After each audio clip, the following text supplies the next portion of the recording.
Oh, we're recording. All right, cool. Hello, world. My name is Adrian Gomez. Said Dorch. Hold the power button.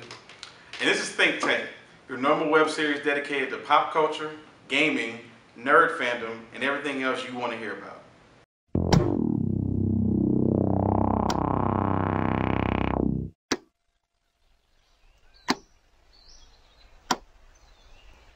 As mentioned before, we like to talk about a lot of hot topics considering gaming, comic book nerd fandom, and your normal everyday slanderous material that you can probably find in the media and the internet. And recently what happened, we had E3 coming up, and there was a lot to talk about. We laughed, we cried, we filled up some Kleenexes. That as well.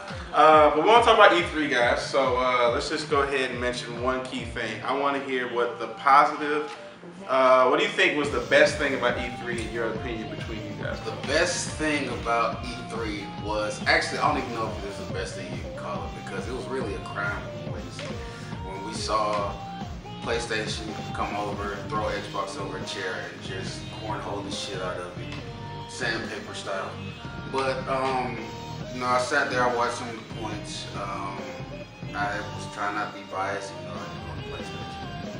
And you know, and I pretty much sat there with open mind and watched everything. Now, the biggest issue that I had with the whole E3 thing was the direction where they were taking first-person shooters. It looks like, at first it looked like it wasn't anything changing. Same shit, copy and paste, with the whole Battlefield 4 coming out, and Ghost when they give you a fucking dog out, give you a cat or two, can't go really much. You still have to create the best first-person shooter out there. But then they reviewed a game called Titanfalls. They gave me a fucking mech. When I saw the mech, the amount of crap that unloaded into my pants, no laundry detergent on this planet could have cleaned them. I pretty much had to burn them and say a prayer. But Titanfalls, the whole platforming aspect was beautiful. The fact that the jetpack allowed you to prepare for building the building, which added a new element to let you run and gun. The fact that you can eject while your parachute falling, you know, it's like you're just sitting there sailing away on the wind while angels sit there farting in the breeze. It was amazing. What about you, Sid? What you found as the best thing about E3 that you want? I mean, that all sounds like some amazing stuff right there, but honestly, I just wasn't really impressed. Really? None of it. Right. I feel like we've hit the pinnacle of where gaming can go. I just feel like as far as PlayStation, as far as Xbox, we've seen it all. I'm just not impressed. I claim horseshit. Like horseshit. Seriously. If you gonna sit here and tell me that you saw it, alright, understandable. What I believe is game developers refuse to step out the box, and we've seen what the fuck happens when they step out the box. When you step out the box, you get Skyrim. When you step out the box, you get fucking God of War. Well, God of War 4. God of War the series. The series as a whole, I mean, you have one bad baby, you don't think the whole family is in. Everybody has a black sheep in the force fact that was the one that was selling weed outside the house. Okay. But back on point, I see you like a lot of the games that you saw. Yes, I did.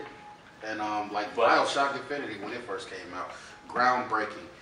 I mean, it changed the game. I mean, yes, we've had a few sad sacks of shit that have come out this past year, like Medal of Honor, which I swear, I hated my soul that I spent $65.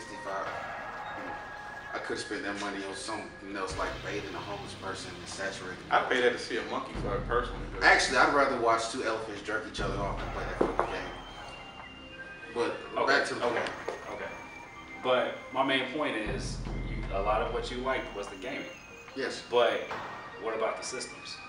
I mean, well, hold on. That gets me to our point. Now, okay, so this is about the systems. This year was generally going to be one where it was more so about the hardware than it was about the software. Right. We're coming up on the next generation of consoles, and now, so as a consensus. Although Nintendo did bust the proverbial load the year before by showing the Wii U, which pretty much kind of fell flat. I don't think so. I really don't think so. I tried the Wii U, and it needs to go back to where it I mean, Nintendo's gonna stick with their fucking staples. They're gonna stick with their market. But hold on. So the two big ones, of course, were the Xbox One and the PS4. Now, I'm going to go out and win right here and go and get my 2 cents and say that the PS4, hands down, just wiped the floor with Microsoft. Like, they just basically took their soul and used it as a personal ass rag, as Ken would normally say in this instance. However, here's my question. With the recent news that they have between Microsoft coming today, saying that they're actually reversing on the requirement for the 24-hour check-ins, and that they're actually going to take back the licensing agreement so that you can play used games. How do you, and you guys too, fill in the comment box below here, how do you feel that they fare up now that they've actually trying to level the playing field in response to the feedback that they have? Okay. Do you think Microsoft can actually now have a firm chance as opposed to squandering it like they did before? Okay, first of all, all this is them pulling the dick out their ass. But first of all, I don't even think they squandered it. See, this is what people don't get, what Microsoft is trying to do. This whole 24 connected to the internet thing. I mean, first of all, a vast percentage of people are already online gaming anyway, so this shouldn't affect anyone. If you think back, it's kind of like how cell phones, the new smartphones require you to have online. Nobody fought that. I mean, shit is a requirement that you're going to be on it anyway. The whole backwards compatibility, the whole usage of used games thing, the whole issue was that this was also with their developers as well, because the developers were getting upset that none of this third-party funding from used games were being incorporated into their pocket. So it's okay, we're developing these games, yeah, we're getting the top cut off of it, but all these third-party vendors are coming by and digging in our pockets like $2 whores. You know, if you want to throw lousy, actually want to throw lousy. All right, I agree with you on a lot of you said, but I disagree with you as far as what Microsoft is trying to do with as far as cleaning this up with this whole connecting to the internet thing. I do agree, like you said, that a lot of gamers are online nowadays all the time anyway. However, we do have those who are not. Myself personally being one of them. I don't really give a shit about gaming online on the internet. I would rather sit with my homeboys in a room or in the next room when we connect, and we can go at it like that. You know, a little bit of proximity when it comes to gaming. My internet is weak at home. I don't really care to pay to upgrade it, so whatever. That's me. A lot of people are in these circumstances where they don't want to pay for internet gaming as far as Xbox Live. And you know, that's a whole nother story. Well, hold on. You brought up a good point. You said that you have an internet that would be deemed as weak, as in it's not strong to do a lot of streaming.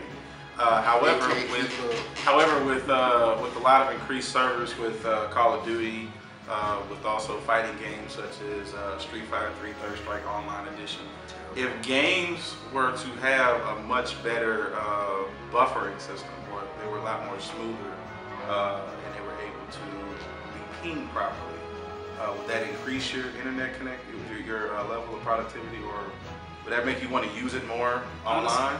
Honestly, or you still need that physical fellowship with? Right. I was just always like that bond that you get with playing with other people near you in your space.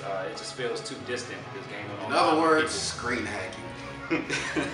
That's what he misses. Not screen hacking. It is. I want to see the agony on your face when I bust a cap in your headshot in Halo. I want to see you cry. I can get the same sensation when I'm calling your mother a whore, your grandmother a whore, the bitches that gave birth to that whore. When I go back to the first bacteria that evolved, that thing was a whore. Because I'm pretty sure it opened up all of its orifices to get pummeled by other things. Because it got owned. Okay. Just like if you stole your bacon? If you stole my bacon, that wouldn't happen. Okay. All right, fine. We're gonna move on just here for a second. All right, cool. One more issue I want to address is this whole conspiracy thing with the whole camera thing. People are like, well, we don't want the camera on all the time because what, me and my girlfriend are fucking. All right, let's be really real about this. 50% of you guys aren't fucking. Let's be real. Well, hold on. That actually what I was gonna get to. I don't want to hurt your feelings, but I've been on Xbox Live. I've been on PlayStation, and I can guarantee that a vast majority of you guys